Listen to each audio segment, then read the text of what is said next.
Riri Williams, Star-Lord, She-Hulk, and Captain Marvel each carry their own stories of expectations, mistakes, and controversies. So, what made them the most hated characters in the MCU? Why are they so despised? Is it their fault? Or has the MCU itself placed them in a difficult position? First up is Riri Williams, aka Ironheart, who was expected to carry on the legacy of Tony Stark Iron Man, the icon who kicked off the MCU and ended the Infinity Saga with his legendary snap.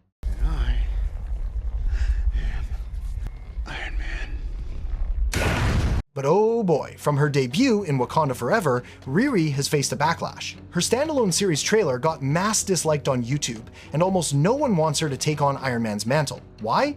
There are three main reasons. Reason 1, the character's introduction. It all boils down to presentation. When you're replacing a beloved superhero like Iron Man, the successor's debut needs to be jaw-dropping, something that makes audiences go, "Oh my god!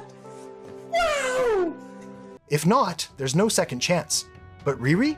She appeared out of nowhere in Wakanda Forever with zero connection to Tony Stark. Just a super smart MIT student who built an Iron Man-like suit in her garage.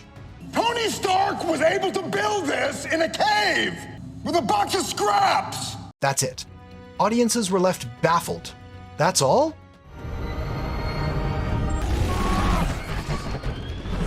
In Wakanda Forever, Riri was a supporting character, thrown in as a plot device to spark conflict between Wakanda and Atlantis.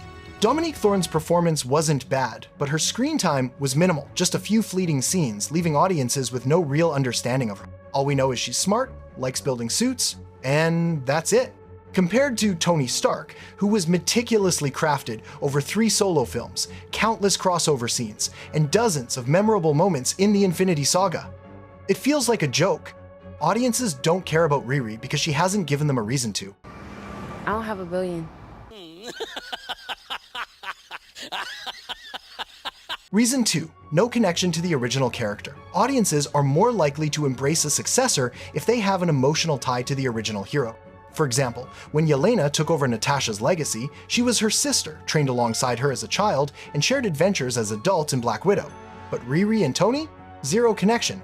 They never met, never spoke, and Tony didn't even know Riri existed. Marvel asked audiences to accept a complete stranger as Iron Man's successor, a tough pill to swallow. Marvel could have chosen Rhodey, Tony's best friend, Harley, the kid who helped Tony in Iron Man 3, or even Morgan, his daughter.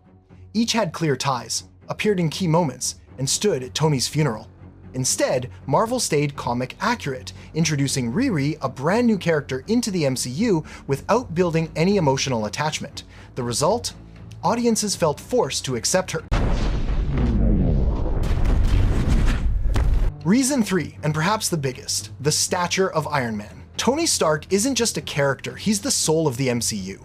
He kicked things off with Iron Man 1 and was central to every major event, from the Avengers to Endgame. Robert Downey Jr. turned Tony into a cultural icon, on par with Spider-Man or Superman. Replacing him? Near impossible. Even recasting Tony would be tough, let alone finding a successor. Or maybe his successor is this guy.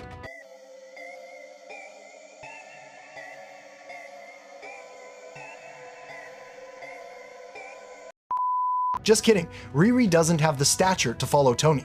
No matter how perfect her debut in Wakanda Forever could have been, audiences would still reject her. In her solo series, she claims she wants to create something iconic and unique, like Tony did, but ends up building yet another suit, virtually indistinguishable from Iron Man's. It's disappointing. Nothing new, nothing groundbreaking. Riri isn't Iron Man, and she was never built to fill his shoes. Next up is Peter Quill, aka Star-Lord, the guy who had the world swooning when Guardians of the Galaxy dropped in 2014. He was a fresh breeze in the MCU, an outlaw dancing through action scenes, cracking witty jokes, and blasting enemies with his Walkman's tunes. Quill brought an underdog energy everyone loved. For a while, he was the epitome of space cool. But then, Avengers Infinity War happened, and it all fell apart.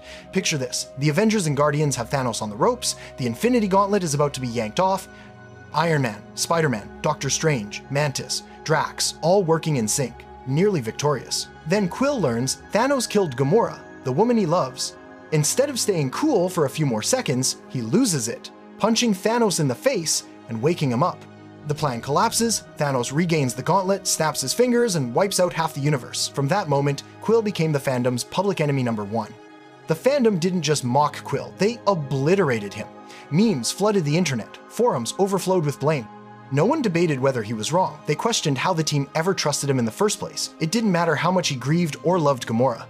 To the audience, Quill screwed up at the most critical moment, and the entire universe paid the price. Guardians Volume 3 tried to redeem him, showing Quill grappling with his pain and guilt, growing into a more mature leader. But the truth is, that Infinity War moment still haunts fans. It's one of the MCU's biggest shocks, with Quill at its epicenter. He went from a lovable outlaw to the fandom's number one sinner. One mistake reshaped how audiences see him forever. Next is Jennifer Walters, aka She-Hulk. From the moment the first trailer dropped, the internet exploded, but not in a good way. The CGI for She-Hulk was slammed as awful. The humor felt off, and the show didn't even look like it belonged in the MCU. Tatiana Maslany gave her all, but the script and tone divided audiences. Some loved the quirky humor, others saw it as a parody mocking Marvel itself. The biggest issue was the tone. She-Hulk didn't feel like an MCU project, but more like a spoof. Episodes jumbled, courtroom comedy, social media satire, and random cameos. The scene where Jen twerks with Megan Thee Stallion, it became iconic, but for all the wrong reasons. The climax came in the finale when Jen broke the fourth wall, stepped out of the Disney Plus interface, stormed into the writer's room, and argued with a robot stand-in for Kevin Feige. Bold? Sure. But many fans felt Marvel was admitting, yeah, our story doesn't really matter. It left viewers feeling disrespected. On top of that, the subpar CGI became a running joke online even before the show aired, and when the series tried to lean into self-aware humor by poking fun at itself, it only fueled more disappointment. Jen had so much potential, a smart, strong lawyer with a fresh take on the superhero world, but the script didn't let her shine. Instead, she was stuck in a mess of gags and half-baked CGI, turning audiences away. Finally, but no less controversial, Carol Danvers, aka Captain Marvel. Marvel hyped her as the new MCU leader, the strongest Avenger set to inherit Tony Stark's mantle. Kevin Feige couldn't stop praising her, but the audience? They weren't buying it. From the start, Carol felt like a studio-engineered product, not a character audiences could connect with. Captain Marvel 2019 grossed over $1 billion, but many left theaters still not understanding or caring about her. Her origin story was rushed, her personality bland. The film leaned too heavily on 90 seconds nostalgia and Nick Fury's presence instead of developing her character. Carol was introduced as a superhero, but she never truly earned the title. No real challenges, no clear growth. Oh, yeah! In Endgame, Marvel promoted her as the game changer, but she appeared for mere minutes, destroyed one ship, and vanished. It felt forced.